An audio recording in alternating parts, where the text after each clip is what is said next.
அஸ்ஸலாமு அலைக்கும். நம்ம எப்போவுமே பார்த்திங்கன்னா நோன்பு திறக்கிறதுக்கு பருப்பு வடை உளுந்து வடை இது ரெண்டுமே அதிகபட்சமாக வாங்குவோம். இல்லாட்டி பஜ்ஜி அந்த மாதிரி தான் யூஸ் பண்ணுவோம் இல்லையா? நம்ம வெளியில் வாங்குறது கூட பருப்பு வடை உளுந்து வடை அந்த மாதிரி தான் அதிகபட்சம் வாங்குவோம். இது அல்லாமல் நம்ம பச்சை பட்டாணியில் கூட சூப்பராக பருப்பு வடை மாதிரியே ஒன்று செய்யலாம்.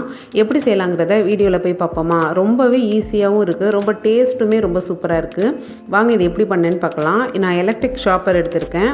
முதல் நாளே சஹருக்கு எந்திரிக்கும் போதே நம்ம வந்துட்டு பச்சை பட்டாணி ஊற வச்சிட்டோம் அப்படின்னா அடுத்த நாள் இஃப்தாருக்கு ரொம்ப ஈஸியாக இருக்கும். இப்போ இதை நல்லா ஊறிடுச்சு. இதை நான் வேக வைக்கலாம் இல்லை, இதை அப்படியே நான் சாப்பரில் சேர்த்துருக்கேன். இது கூடவே ஒரு பெரிய வெங்காயத்தையும் சேர்த்துருக்கேன். அப்புறம் ஒரு 10-12 பூண்டு சேர்த்துருக்கேன்.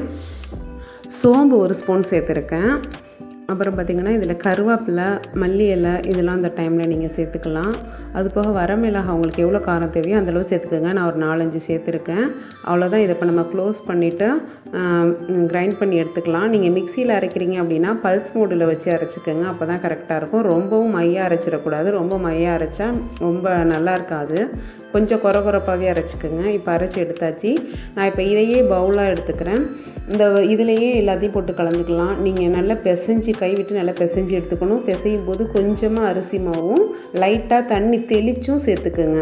ட்ரையாக இருந்துச்சுன்னா மட்டும் இந்த மாதிரி சேர்த்துக்குங்க. இல்லை உங்களுக்கு வடை அளவுக்கு இருக்குது அப்படின்னா நீங்கள் எதுவும் பண்ண வேணாம்.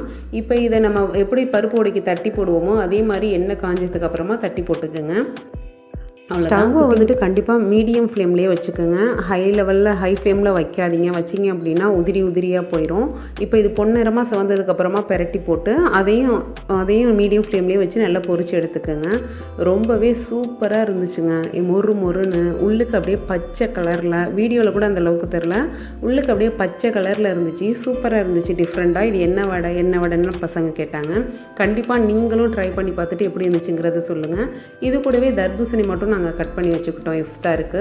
நாங்கள் தர்பூசணி வடையும் மட்டும்தான் நினச்சோம். ஆனால் என் ஹஸ்பண்ட் வந்துட்டு கேக்கும் முட்டை பப்ஸும் வாங்கிட்டு வந்துட்டாங்க. பசங்க ரொம்ப குசி ஆகிட்டாங்க. ஓகே, இதோட எங்களோட இஃப்தார் இப்படி தான் போணுச்சு. உங்களுக்கு எப்படி போணுச்சுங்கிறத கண்டிப்பாக கமெண்ட்டில் சொல்லுங்கள்.